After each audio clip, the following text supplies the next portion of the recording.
ఇక్కడ ఎంత దరిద్రం అంటే ఇప్పుడు కూడా మనం ఇక్కడ 2025 ఉన్నాము.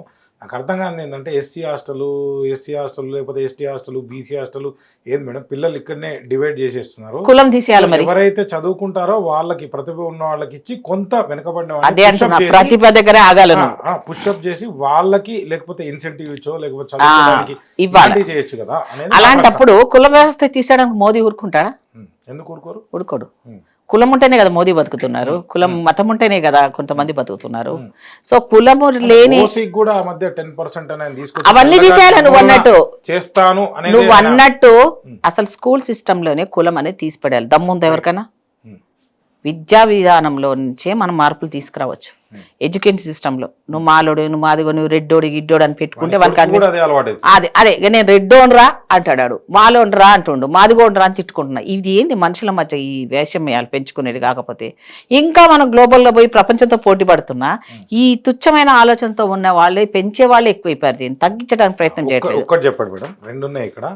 అంటే పుష్పలీలగా లేకపోతే ఒక కాంగ్రెస్ వైస్ ప్రెసిడెంట్గా లేకపోతే మీ కాంగ్రెస్ పార్టీ తరపు నుంచి రేవంత్ ముఖ్యమంత్రిగా ఉన్నదాన్ని ఇప్పుడు వీళ్ళకి వర్గీకరణకి సపోర్ట్ చేస్తున్నారు లేదా? Straight question. చేస్తున్నాడు కదా. నేను ఎక్కడ చెప్తున్నానయ్యా బాబు, అయ్యో నేను అయ్యో నీకు క్లారిటీ లేదు. నీకు నన్ను చెప్పని బిడ్డ, నువ్వు అడగడంలో నువ్వు నన్ను తప్పనొద్దు, నేను నిన్ను తప్పనొద్దు. మన ఇద్దరిలో మన ప్రజలకు అర్థమయ్యేటి చెప్పాలి. మనం ఇప్పటిదాకా నాకు అన్నం దొరకలేదు, నేను అన్నం అడుగుతున్నాను. తప్పలేదు కదా. నాది నాకేరా బాబు అంటున్నాడు. ఇప్పుడు రిజర్వేషన్ ఎప్పుడు తీసేయాలా?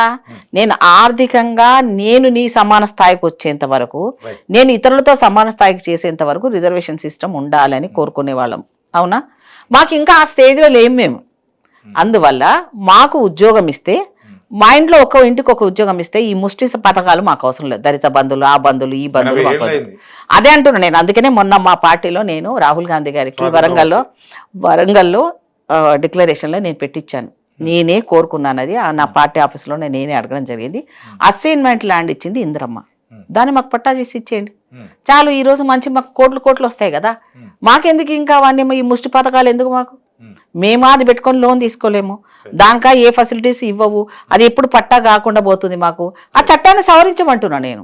సో అది చేస్తే మాకు ఆర్థికంగా ఎవరు భిక్ష అనేవని అవసరం లేదు. అసైన్మెంట్ ల్యాండ్ అనేది నాట్ ఓన్లీ ఒక్క మా ఎస్సీలకే లేదు కదమ్మా. ఓ మంగళూరుకి ఇచ్చారు, సాకలోకి ఇచ్చారు, ప్రతి వాళ్ళకి ఇచ్చారు. ఆ వెనకటి రోజుల్లో ఎవరిది వాళ్ళకి ఇచ్చేస్తే అయిపోతుంది కదా.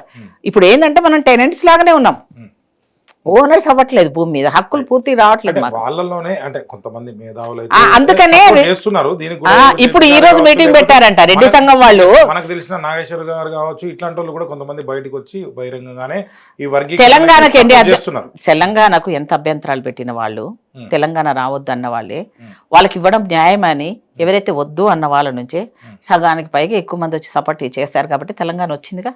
అవునా? ఈ రోజు కృష్ణమాదిగ గారికి రెడ్డిలందరూ ఒక వర్గం వాళ్ళు లేదు, ఇది జెన్యూనే, మీరు చేయండి అని సపోర్ట్ చేస్తున్నారు.